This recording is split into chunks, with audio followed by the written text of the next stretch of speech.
Bonjour à tous et à toutes. En ce dimanche 25 février 2018, sur proposition donc de la commission de liturgie, donc de notre paroisse de Rabat, nous méditons sur le jeûne. Le jeûne qui consiste à se priver de nourriture et de toute boisson pendant une période donnée est un effort qui nous est recommandé par le Christ lui-même pendant ce temps de carême, tout comme l'aumône et la prière. Nous l'avons entendu dans l'évangile du mercredi des cendres en Matthieu chapitre 6, du verset 1 au verset 18. Il s'agit d'une résolution à pratiquer dans le secret.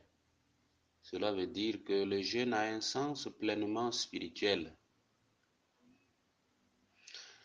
À un jeune garçon qui me demandait si le jeûne chrétien consistait à se priver de nourriture du matin au soir comme les musulmans, j'ai répondu que le jeûne chrétien n'était pas exactement le même que le ramadan, sans porter de jugement bien sûr.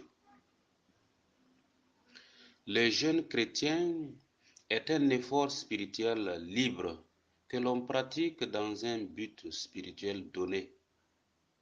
Par exemple, nous sommes appelés par le pape à jeûner et prier pour la République démocratique du Congo et le Soudan du Sud.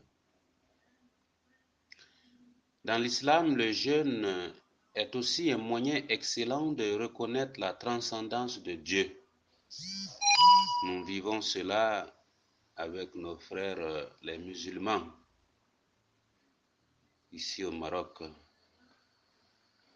L'Église catholique se rapproche dans le jeûne de tous les courants religieux qui le pratiquent, mais elle le met toujours en lien avec l'aumône et la prière pour en faire un acte qui traduit devant Dieu l'humilité, l'espérance et l'amour de l'homme.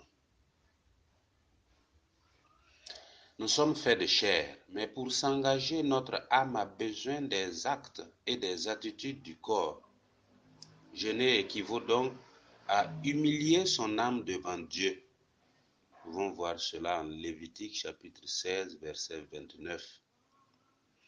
Il ne s'agit donc pas d'un exploit ascétique, ni de provoquer un état d'exaltation psychologique ou religieuse. Le jeûne possède une certaine force en soi. Et même dans la vie ordinaire, certaines personnes font de la privation de nourriture un moyen de protestation en pratiquant ce qu'on appelle la grève de la faim. Jésus nous met d'ailleurs en garde de pratiquer le jeûne pour en tirer une quelconque gloire.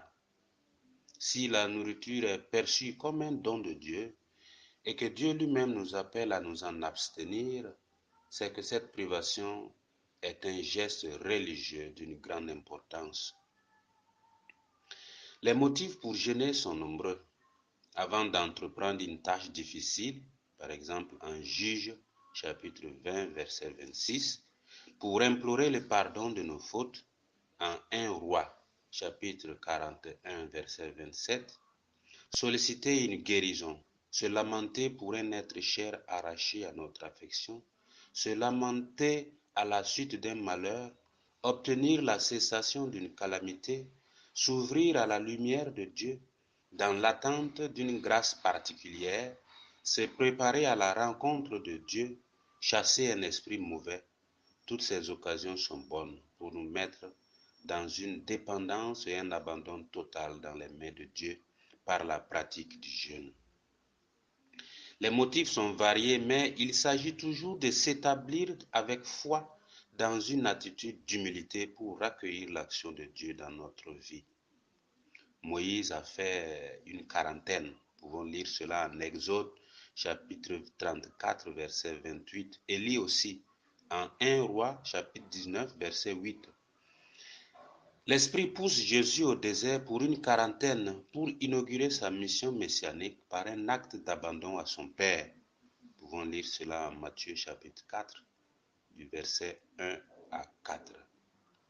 Au temps de Jésus, les Juifs pratiquaient le jeûne sous la forme d'une condition d'appartenance au peuple de Dieu.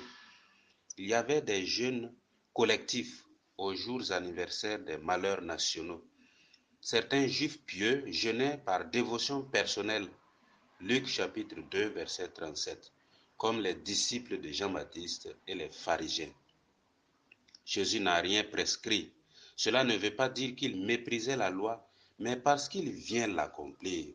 C'est pourquoi il invite à ne pas afficher le jeûne, mais à le pratiquer en secret, pour que cela provoque les richesses spirituelles du détachement des richesses matérielles, la continence volontaire et le renoncement à soi-même pour porter sa croix.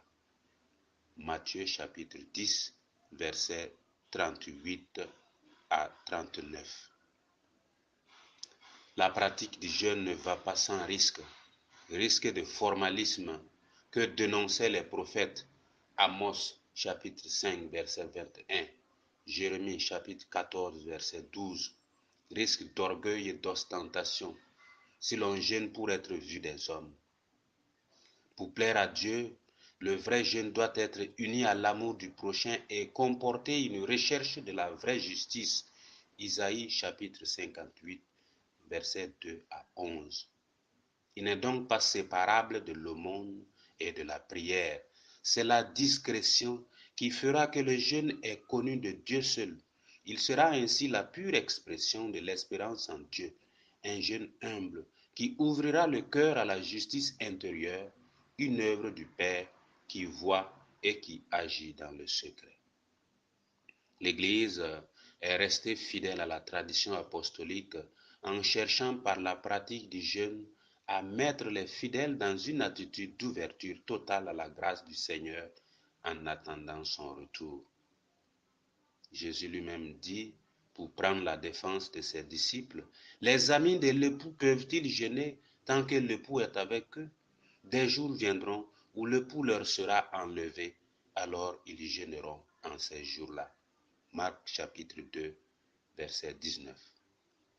Le vrai jeûne est donc celui de la foi. En attendant que l'époux nous revienne, le jeûne pénitentiel a sa place dans notre pratique spirituelle. Je vous souhaite donc un bon temps de carême et une bonne préparation aux fêtes pascales. Dieu nous bénisse et exauce tous nos efforts de carême. Amen.